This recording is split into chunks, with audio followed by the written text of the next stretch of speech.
Hi and welcome back to Landrovers Live. We're still here at the Billing show. Joining us today are three guys from the Landrover SVX club.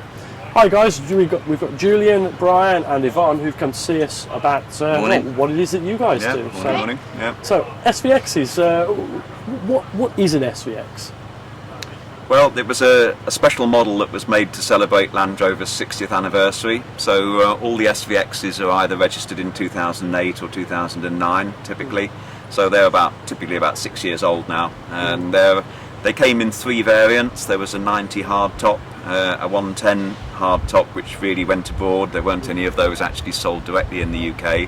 And then probably the one that people are most interested in, the soft top variant. And it was quite interesting that it was the first, as I understand it, the first soft top that Land Rover had actually made as a production vehicle for about 40 years.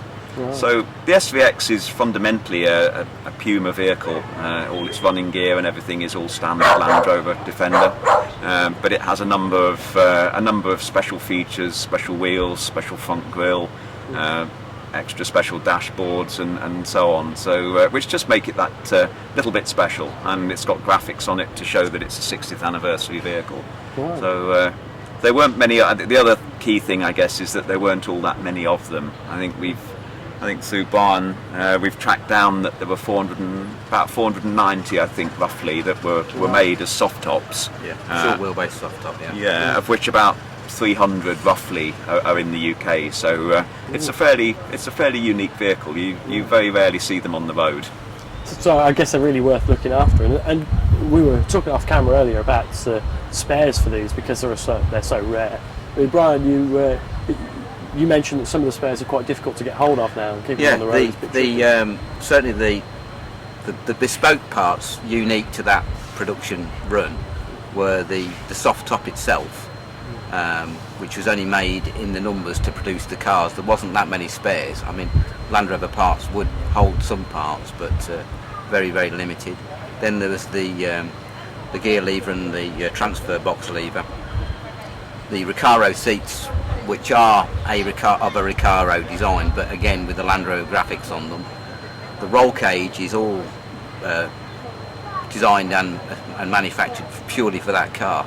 Although there are some copies, the one on the SVX is quite difficult to get hold of, and then a lot of Mantec parts on the vehicle underneath, which obviously you could go to Mantec and buy those. So and I think Julie mentioned earlier the graphics and so on and so forth as well. So yeah, it's a bit of fun keeping them all on the road. That's right. Yeah. So Yvonne, you've been brought up with all this and dragged into it. Pretty much. Do you enjoy being here at the shows? Yeah, it's great. I mean, there's a lot of stuff going on, but I mean, a few things you've seen before, having come to nearly every show.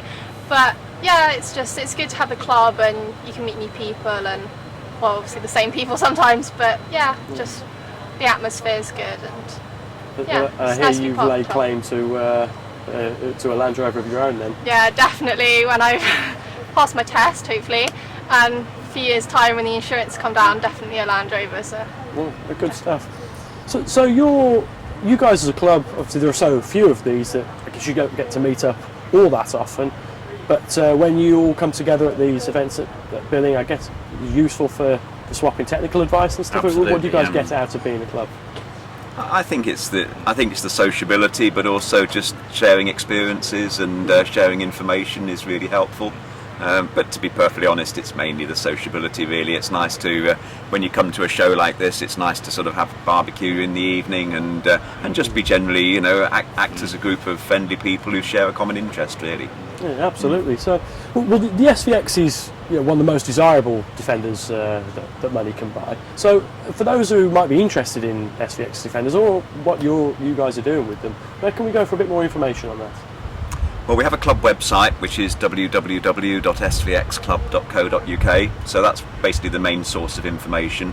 A lot of people come to us directly, and generally if we don't know the answer, we'll always try and do something about it. So steadily we're growing a knowledge base about the vehicle and about where to source parts. I think there's two suppliers that we should mention as well. Duckworth Landrover have been excellent at helping us source spares. and Neen Overland really are probably the main supplier now, independent supplier of SVX and vehicles, and they can do modifications and so on as well. But both those organisations have been very helpful to SVX. Yeah. Right. Okay. We'll drop those links on the screen so people who've got SVXs can we can share that around. Well, thank you so much for coming to see us. It's been really interesting to talk about the SVXs, and we're going to head over and have a look at them shortly. So that's it for now. We're going to hit the show floor and have a look at what's going on in the main arena. And if you've got any burning questions or comments that you want to make, do let us know on Facebook and Twitter. As well as that, don't forget we've got a competition to give away this Bearmac, the swing away rear spare wheel carrying thing. That finishes at 12 today, so get involved with that. I'll put a link on the screen for that as well. We're heading back to the main arena now.